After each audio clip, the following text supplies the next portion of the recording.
Nakatanggap ng royal pardon ang 13 Pinoy surrogates sa Cambodia. May inila namang tulong sa kanila ang DSWD sa kanilang pagdating sa bansa. Ang detalye sa Balitang Pambansa ni Alan Francisco.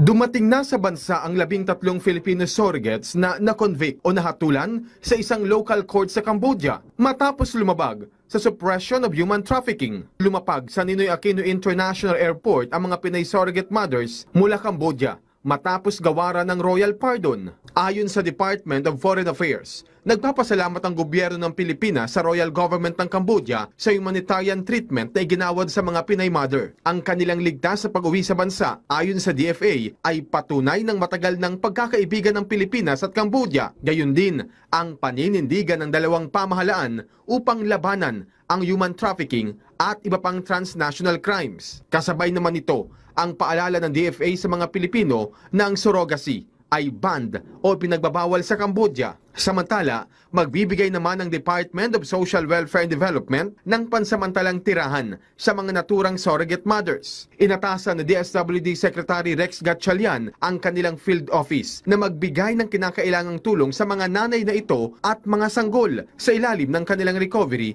and reintegration program for trafficked persons. Habang nasa temporary shelters ang mga Pinay mother, tutulong din ang DSWD para makausap nila ang pamilya ng mga ito at matulungan din. Ang mga naturang Pinay surrogate mothers na ito ay kasama sa higit 20 foreign women na nahuli ng Cambodian police sa Kandal Province. Mula sa PTV, Alan Francisco, Balitang Pambansa.